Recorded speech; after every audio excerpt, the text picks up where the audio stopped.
Dia berpikir dia bisa memberikan penjelasan saat di sidang. Tapi dia tidak menyangka akan langsung dipecat begitu saja tanpa diberikan kesempatan untuk memberikan penjelasan. Malah surat pemecatannya dikirim lewat kurir. Cara pemecatan ini cukup telak untuk Budiman. Mungkin dia memang mau menjadi pahlawan dan memainkan peran dijolimi jika dipecat.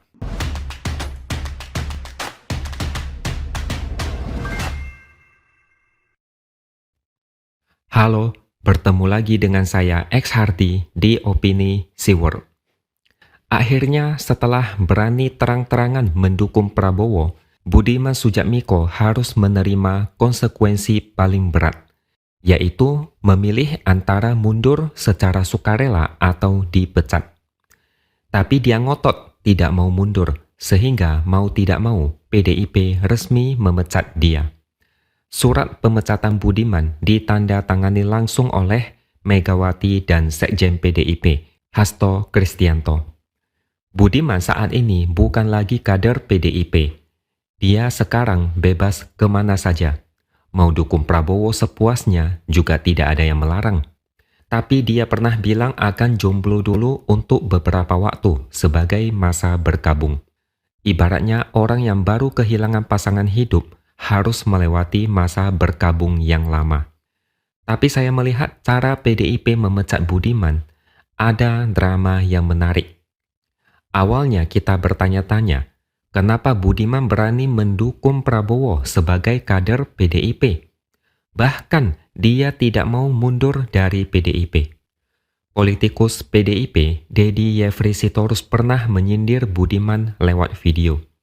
Dia bilang Budiman seolah-olah mau menjadi pahlawan dengan tidak mau mundur sebagai kader. Budiman sengaja tidak mau mundur dan memilih dipecat supaya kesannya dia heroik dan bisa play victim menjadi orang yang dijolimi. Budiman tahu, mendukung capres yang bukan pilihan partai sama saja dengan deklarasi dia bukan bagian dari PDIP lagi. Jadi, Budiman mau dipecat supaya naik harganya di mata Prabowo. Tapi Budiman kali ini salah langkah. Awalnya dia berharap sebelum dipecat dia dipanggil dulu dan menjalani mekanisme sidang etik partai. Dia berpikir dia bisa memberikan penjelasan saat di sidang. Tapi dia tidak menyangka akan langsung dipecat begitu saja tanpa diberikan kesempatan untuk memberikan penjelasan. Malah surat pemecatannya dikirim lewat kurir. Cara pemecatan ini cukup telak untuk Budiman. Mungkin dia memang mau menjadi pahlawan dan memainkan peran dijolimi jika dipecat. Dia maunya dipecat secara kesatria lewat sidang etik partai. Tapi ternyata Budiman diperlakukan lebih parah dari itu. Dipecat lewat surat yang dikirim pakai jasa kurir.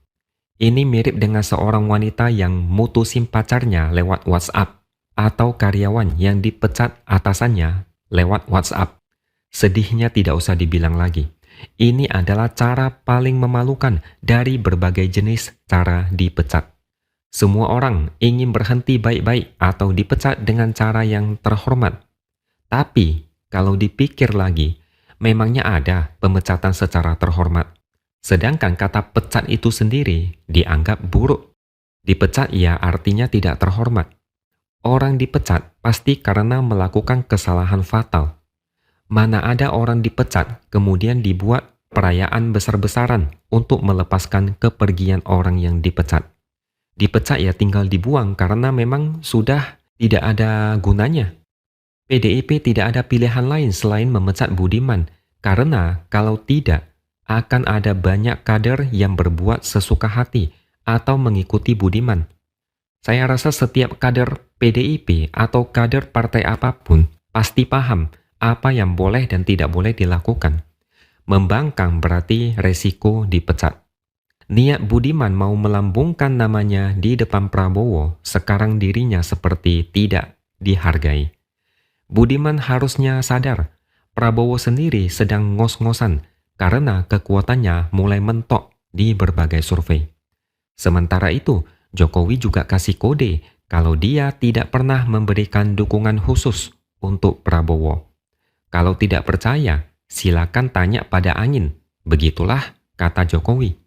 Prabowo ditinggal Jokowi, bahkan Gibran pun ikut menjauh. Prabowo tinggal menunggu waktu untuk terjatuh. Bayangkan posisi Budiman, dipecat dari PDIP, lalu melangkah ke kubu yang belum jelas masa depannya. Budiman harus paham Prabowo sedang dalam rangka merangkul dukungan sebanyak mungkin. Siapapun yang mau mendukung akan dia terima dengan tangan terbuka. Bahkan bila perlu, Prabowo akan membentangkan karpet merah. Prabowo tidak sungkan menjanjikan ini itu agar dukungan makin besar. Urusan janji ditepati atau tidak, itu nanti baru dipikirkan. Tapi saya paham posisi Budiman saat ini. Di PDIP, dia sepertinya mentok dan sudah menemui jalan buntu. Dia pernah meminta jatah menteri seandainya Ganjar jadi presiden. Tapi permintaan itu ditolak karena memang tidak ada jaminan. Ambisinya mungkin tidak tercapai kalau terus bersama PDIP. Makanya dia nekat menyeberang dan membuat manuver yang fatal. Setidaknya jika bergabung di kubu Prabowo masih ada harapan. Kalau Prabowo menang, siapa tahu dia bisa jadi menteri atau minimal duta besar. Tapi manuver Budiman ini malah seperti menggali lubang kubur sendiri. Kalau Budiman hanya orang biasa yang menjadi kader PDIP lalu berbelok mendukung Prabowo, ini masih bisa dimaklumi. Bursa transfer kader partai adalah hal biasa dalam politik. Tapi yang jadi masalah, Budiman adalah seorang aktivis yang pernah menentang Prabowo. Prabowo saat itu diduga terlibat isu HAM. Kalau sekarang dia mendukung Prabowo, artinya ada yang tidak beres. Coba kalian bayangkan, misalnya selama ini Siward selalu mengkritik, katakanlah Amin Rais. Lalu tiba-tiba Siward memutuskan mendukung Amin Rais. Mereka yang selama ini setia pasti bakalan kabur. Image yang dibangun selama bertahun-tahun langsung luntur. Begitulah kira-kira analoginya. Dengan mendukung Prabowo, Budiman mengotori dirinya sendiri. Image sebagai aktivis selama puluhan tahun hancur dalam sekejap. Ini seperti pohon, butuh puluhan tahun untuk tumbuh besar. Tapi hanya butuh beberapa menit saja untuk dirobohkan. Atau bangunan butuh bertahun-tahun untuk dibangun, tapi hanya butuh sekian menit untuk diratakan. Sama seperti Nasdem yang mengusung slogan restorasi. Bertahun-tahun memposisikan diri sebagai partai nasionalis, tapi malah mendukung Anies. Nasib Budiman ini kurang lebih mirip dengan Nasdem yang memilih nekat mendukung Anies. Padahal masih menjadi bagian dari pendukung pemerintah. Endingnya sama, dijauhi, dikucilkan, tidak dianggap, dilepehin.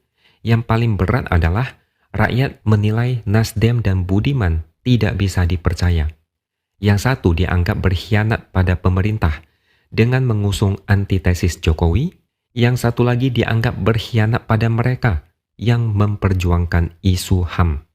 Budiman memang mau tidak mau harus bergabung dengan Gerindra. Prabowo adalah satu-satunya harapan terakhir untuk mewujudkan ambisinya. Kalau Prabowo gagal jadi presiden, tidak bisa dibayangkan bagaimana nasib Budiman. Mungkin harus meminjam kata pamungkas dari SBY, prihatin. Oke, sekian dulu opini dari saya. Subscribe channel ini supaya makin berkembang dan tuliskan komentar Anda. Terima kasih sudah menonton dan sampai jumpa lagi di lain kesempatan.